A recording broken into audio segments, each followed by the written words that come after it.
Friends, welcome to my channel. Don't forget to like and subscribe. It's not difficult for you, but it's nice for me, and we're starting. On that fateful Saturday night, as I drove alone to the leukemia ball, I wondered how my life could be so intense in some ways and so miserable in others. For about the 10,000th time in the last 2 years, I reflected that the old saying, money can't buy happiness, was, at least in my case, not just a cliché, but an axiom. What is the richness of my life? Money, not only family money, but also received from my position as Chief Operating Officer of a Fortune 1000 company. More important than money were the two children I adored and who were the light of my life. The main trouble is my wife, who, after the birth of our second child, our daughter Carolyn, almost 5 years ago, was completely uninterested in love. I think we made love 10 times in the first 3 years after Carolyn was born. 2 years ago, Emily moved into a separate bedroom, and we never made love again. Although she was usually pleasant, we had more of a brother-sister relationship than a husband-wife one. In fact, it's probably even more like two cousins than a brother and sister. I tried almost everything possible to get her to see a professional psychologist about what I considered her problem, but she did not consider her lack of interest in love to be a problem. We've been in love regularly for 12 years, Braxton. That's enough. Because she was really horny and loved making love when she was pregnant with our Carolyn, I tried to find a way to get her pregnant again, but it's impossible when she doesn't want to make love at all, and anyway, a year after the birth of our last child, she finally informed me that after giving birth, her fallopian tubes were bandaged, but at that time, she didn't even discuss it with me.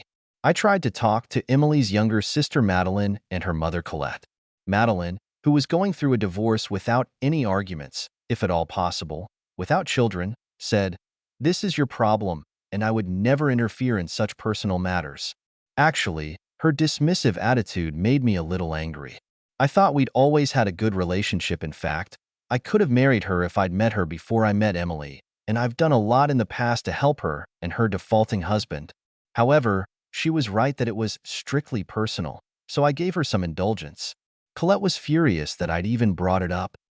"My God, Braxton, she gave you two children. What more do you want?" Now I understand why Emily's father always had a stern expression on his face. He didn't get anything either.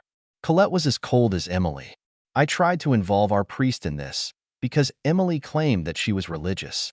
Priest Jack was divorced twice, which, as I eventually came to the conclusion, deprived him of the opportunity to give useful advice. He talked to Emily. I have no idea what he actually told her, but all he did was piss Emily off for dragging her into my, and not her, problem. His only advice to me is to get a divorce. In other words, I am actually giving up my greatest joy in life, daily communication with my children. I considered the possibility that Emily was having an affair. In fact, I was suspicious enough to spend $25,000 on private detectives. They issued a report.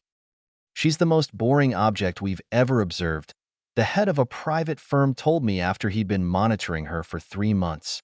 Although there are no such things as guarantees related to human behavior, this case is the closest we have ever given a guarantee. I would say there is a 99.999% chance that she is not having an affair, not even an emotional one, let alone a physical one.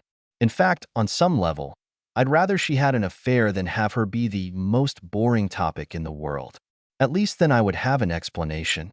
I came back to my thoughts when I married Emily almost 17 years ago. She didn't have the kind of physical beauty that would make me fall in love with her at first sight, although she was pretty and well-built. However, she was smart and personable, and after I got to know her better, I found her incredibly beautiful in a way that I couldn't quite understand, and she seemed very attractive to me. So she was madly in love with me and was always gentle. Besides, I was determined for the long term. I wanted children and a stable home. I reasoned like this: beauty fades with time, but love, affection, and individuality do not. This shows you how much I knew. She looked no worse now than she did 17 years ago, but any manifestation of love and affection seemed to disappear faster than appearance. Emily usually went with me to charity events like the leukemia ball that Saturday night, but she was seriously ill and asked off. The festivities continued exactly as they had at dozens of other business balls that I had attended in the past, that is, until all the speeches ended and the orchestra began to play. I was about to leave when a woman, who was probably not drunk but also not sober, bumped into me. The glass she was holding in her hand spilled on her. I am sure that the reason for this was her clumsiness caused by alcohol, but being a gentleman, I did not insist on this. "I'm so sorry," I said, touching her hand. "I hope I haven't ruined your beautiful blouse. Can I get you something else to drink?" It was impossible not to notice that she had a beautiful face and, at first glance, she seemed well-built. "It's just vodka. It's going to dry up," she chirped with a smile. However, considering what the moisture has done to my blouse, she obviously realized from my look that her left breast was on display. "If you're the gentleman you seem, then dance with me to my table so I can put something on." With these words, she put her glass on the nearest table and spread her arms in a waltz pose. A slow song was playing. Of course, I murmured back, wrapping her in my arms, even though I wasn't sure at all. I haven't had close contact with an attractive adult woman in 2 years, and unfortunately, the first part of what happened next was completely predictable. I had a boner almost instantly when our bodies touched. What happened after that was unpredictable. "That's the nicest compliment I've ever received," she chuckled as our bodies touched, despite the fact that she must have felt my boner on her hip. What? I stammered, hoping she hadn't said what I was thinking. "As soon as we sit at my table and I put on my jacket, I insist that you tell me why I shouldn't pay unequivocal compliments." With that, she put her head on my shoulder, pulled me closer and whispered, "Follow me." Finally, we came to her table, and she broke off close contact and led me by the hand to where she was sitting and where her jacket and purse were lying. As is usually the case at fun balls, most of the people sitting at her table had either left or were on the dance floor. So, putting on her jacket, she sat down and patted the next chair. I sat down next to her and immediately got a completely inappropriate question for a man I met 5 minutes ago. I know I was sweating when I looked into her eyes.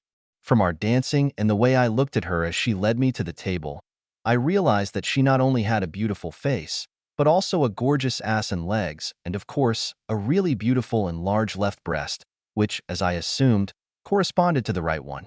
She looked 5 or 10 years younger than me, either that, or she was very, very well preserved. I'm not sure if I'm comfortable talking about this with a stranger," I muttered, feeling sweat pouring from my forehead into my right eye. "Then let's not be strangers," she suggested. "I'm Alicia," she introduced herself with a smile, holding out her right hand. My first crush in elementary school was the only Alicia I ever knew. I wanted to name my daughter Carolyn that way, but my wife had other plans. It's funny that a coincidence like this can break down barriers. I held out my hand and answered with a smile, "I'm Braxton." "That's an unusual name," she chuckled. "Braxton Winston, one of the organizers of this evening. Is that you?" "Sorry," I replied, noticing that she still hadn't let go of my hand. "Well, nice to meet you, Braxton, and thank you for the lovely party and the free drinks," she giggled, still holding my hand. "Now that we're not strangers anymore, pull your chair closer to mine and tell me about that instant boner." Either this woman was drunker than she looked, or she was the freest person I've ever met, or maybe both at the same time. "I really don't want this to happen again," I muttered.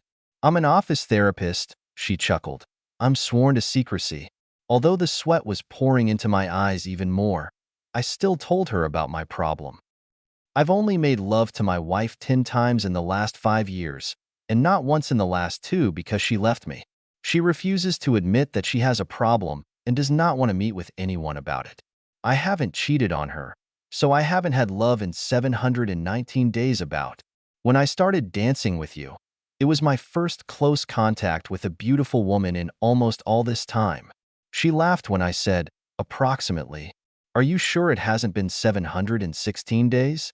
She chuckled and then became serious. First, she wiped the sweat from my forehead with a napkin she took from the table and then continued, "Is your wife having an affair?" "No. I have been checking her thoroughly for 3 months, and this is definitely not the case. In fact, a private investigator told me that she was their most boring subject ever." "So why didn't you cheat?"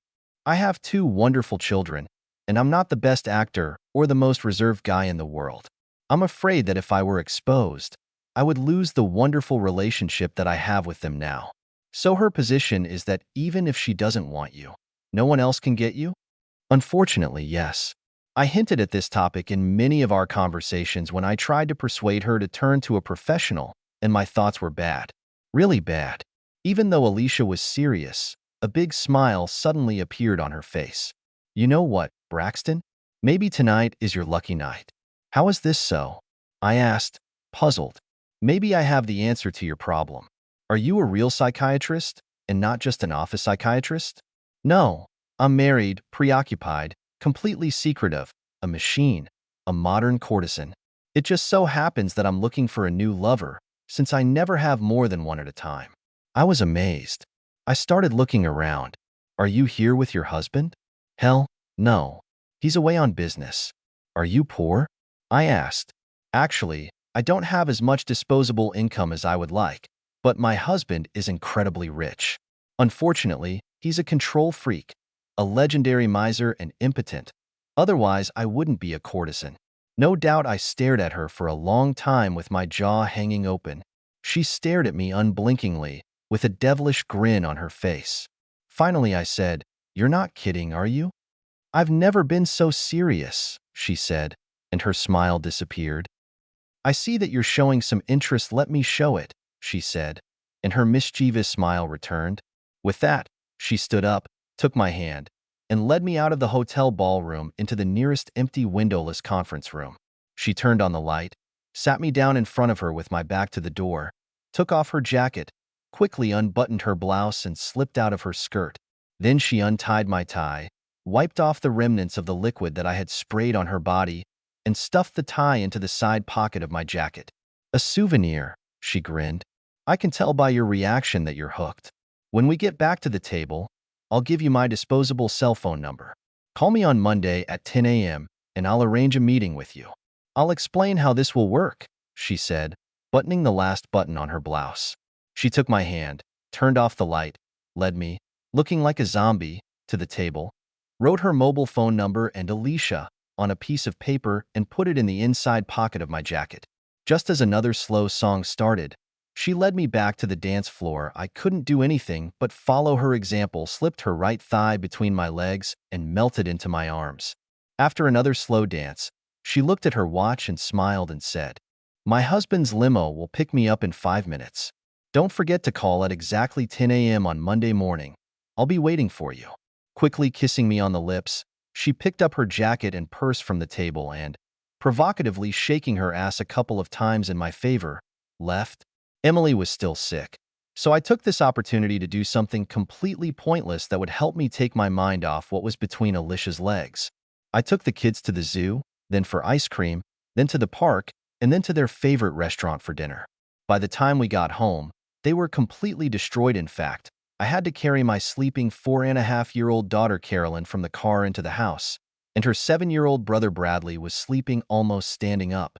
I looked into Emily's room to tell her we were home, had fun, and see how she was doing. "I'll be better by tomorrow morning," she told me. Of course, I called at exactly 10 o'clock on Monday morning. She answered on the first ring. "Hi, Braxton. I like efficient men." "Oh, did I call at exactly 10 o'clock?" I laughed. "If you hadn't done that after Saturday night, I would have thought you were dead," she laughed. We agreed to meet at 1 o'clock in the afternoon at a secluded restaurant about 10 kilometers from my office. When I got there, Alicia already had an empty table. She was dressed conservatively for a courtesan. She knew that she had excessive love attraction, and apparently she liked to flaunt it.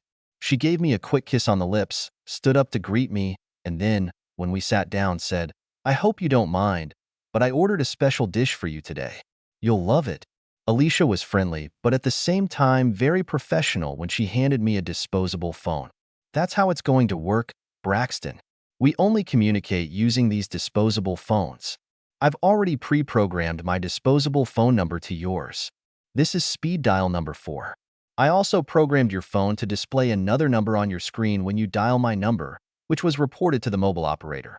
A little trick that cost me $400.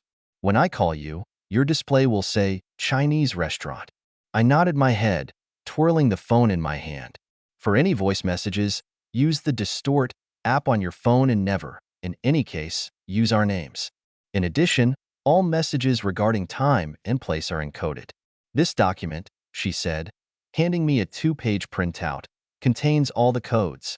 I suggest you memorize them and then destroy the document. You can enter any codes that are difficult to remember into your phone. Should I protect it with a password? I asked. I've already done it. Your password is grade A pussy, just one word, with capital letters G, A, and R. It will be very easy for you to remember it when you use me, she replied with a smile. I had no doubt about it, and I nodded my head in the affirmative again.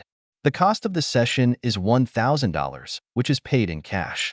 The session lasts from 2 to 3 hours. I don't keep track of time when it comes to love.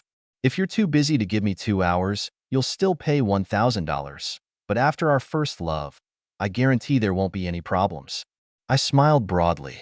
Speaking of guarantees, if any love with me is no better than any love you've ever had with any other woman in your life, then you don't owe me anything. But if you're an honest person, you'll never refer to it. If we ever go together, you'll cover all my expenses plus $1,000 per night. After a pause, during which we both smiled, she asked, "Do you agree?" "Hell, yes," I said, holding out my hand to shake hers. "I'd rather agree to a mutual genital compression," she giggled. "Agreed," we said in unison. During the meal, we talked about other details. About where we usually meet. That she could easily have 3 sessions a week, but that a larger number would be problematic, although possible, and about verified stories that I could use in my office and with Emily. As she took a bite of the surprisingly delicious lunch, she muttered, "The only thing you should do, given your situation, is tell Emily that you're going to a love replacement therapist." Does such a person really exist? I asked. Actually, this is complete nonsense, but like tarot card readers and psychics, I know an organization that has a very convincing website and an absolutely plausible story, including an office. Their office has a back room with a bed and toys, so we can also use this as a place for casual meetings. For $200 a week and additional $200 if we use their services, they will put together a completely fake but very convincing treatment program. Notes about non-existent sessions, and even send someone to your office to pretend that they want to meet with you. Both men and women work for them, and they all purposely behave at home so that no one thinks that you are having an affair with one of their employees. "Give me their card," I said with a smile. After she handed me the favorable Substitution Therapy Incorporated card, she asked, "If you agree, when can we meet to get tested for sexually transmitted diseases?" "Obviously, there will be no protection. Where should we go?"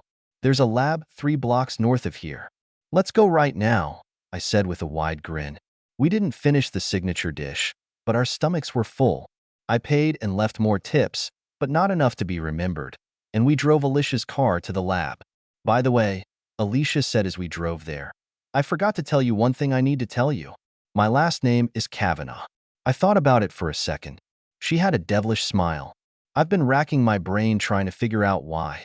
When I combined the words asshole, control freak, and legendary miser that she described her husband with Kavanaugh on Saturday night, I almost choked. "Is your husband John Kavanaugh, CEO of ZYK Corporation?" I blurted out. "Yes, that's the one," she grinned. I smiled. "Considering that fact, you should probably take more," I chuckled. "You're not a very good businessman, are you, Braxton?" She grinned back. When we left the laboratory for the study of sexually transmitted diseases, I was over the moon with happiness. Money wasn't a problem, since I had a trust fund left to me by my grandfather, who died shortly after my 18th birthday, which I never touched, and Emily didn't even know about it. There were more than $1 million in it, from which taxes had already been paid. Besides, everything that Alicia explained to me seemed very logical and professional to me. I was full of optimism that we would be able to pull it off without consequences. Test for the disease gave a negative result, 99% probability. We set up the first meeting that Friday at noon at Favorable Substitution Therapy Incorporated, so that I could process the documents they needed so that I could hire them and at the same time familiarize myself with their services. Alicia entered through an inconspicuous side entrance from a nearby garage, while I entered through the main entrance. When we entered the room together, Alicia didn't waste any time. She imprinted on my lips the most passionate kiss I could ever remember, as if she were kissing my soul, and then slowly and methodically began to take off first her clothes and then mine. After a month of love with Alicia, 2 or 3 sessions a week, I was more satisfied than I had ever been in my life. Love with Alicia was what I hoped it could be, and even more. This woman was really a machine, and every time we were together, she made me feel like the most important person in the world. Emily noticed the change in me.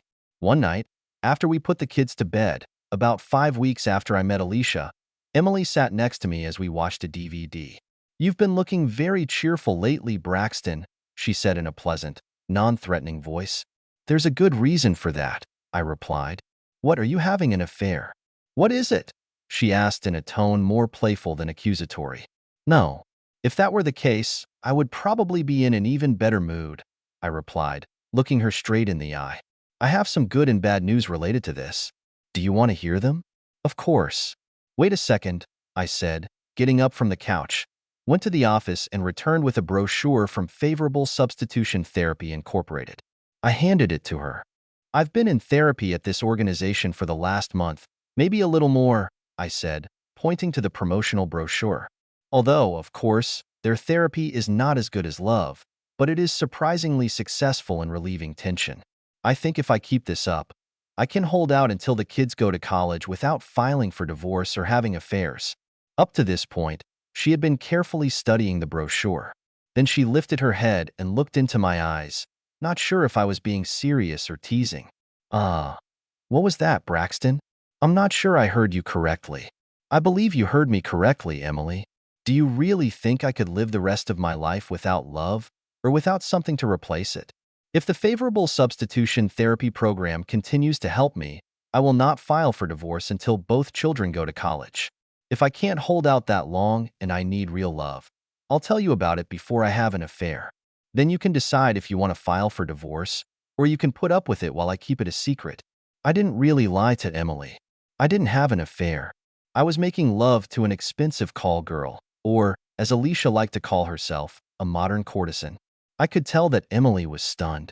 I was sure there were tears in her eyes before she quickly looked down at the brochure.